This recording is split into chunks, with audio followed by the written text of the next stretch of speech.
আসসালামু আলাইকুম রহমতুল্লাহ। সেনাবাহিনীর উপর ম্যাজিস্ট্রেসি পাওয়ার অর্পণ করা হয়েছে দেশের আইন শৃঙ্খলা রক্ষা করার জন্য, শান্তি স্থিতিশীলতা বজায় রাখার জন্য। এখন শান্তি স্থিতিশীলতা কারা নষ্ট করছে? এই আমরা মানুষ, যারা সৃষ্টির শ্রেষ্ঠ মহান রাব্বুল আলামিন এদেরকে এত মর্যাদা দিয়েছে আমাদের, কিন্তু আমরা এটা ভুলে যাই। আর তার একটাই কারণ, সেটা হলো আমরা আমাদের ধর্মীয় গ্রন্থ অনুশাসন মেনে চলি না।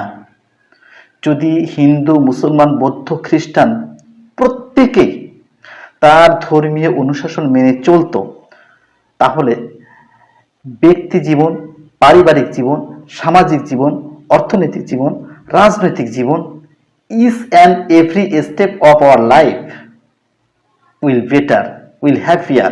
But it is sorry to say that we are very ignorant about ourselves, about our Lord, about our religious, about our responsibility. প্রিয় ভাইরা আমার, আমাদের দেশে হিন্দু মুসলমান এই দুই গোষ্ঠী বেশি বসবাস করি। আমি একজন মুসলমান, ধর্ম ইসলাম। ইসলাম ধর্মে প্রেমের অত্যধিক গুরুত্ব আরোপ করা হয়েছে। যেমন সূরা নিসার 59 নম্বর আয়াতে বলা হয়েছে, "O you believe of Allah and his messenger, those of you who are in the authority, if you differ anything amongst in yourself, refer to Allah and his messenger. If you believe in Allah and the last day, that is better and more suitable for the final determination. হে মুমিনগণ, তোমরা আল্লাহ এবং রাসূলের আনুগত্য করো, তোমাদের মধ্যে ন্যায়পরায়ণ শাসকের শাসন মেনে চলো। অতঃপর তোমাদের মধ্যে যদি কোনো বিষয়ে মতবিরোধ, মত পার্থক্যের সৃষ্টি হয়, তাহলে নিজেদেরকে আল্লাহ এবং রাসূলের দিকে সমর্পণ করো। যদি তোমরা আল্লাহ, রাসূল এবং পরকালের প্রতি বিশ্বাস রাখো এবং জেনে রেখো এটাই কল্যাণ।" ভাইরা আমার, এই দেশ, এই মাটি, এই আকাশ, এই বাতাস আমার প্রিয় মাতৃভূমি। আমি এখানেই জন্মগ্রহণ করেছি। এখানে জাতিগত কোনো ভেদাভেদ নাই। একটা জিনিস মনে রাখবেন, হিন্দু, বৌদ্ধ, মুসলিম, খ্রিস্টান সবাই তো মানুষ। সবার জন্য একই রক্ত, একই আকাশ, একই বাতাস, একই চন্দ্র, একই সূর্য। All the system is same.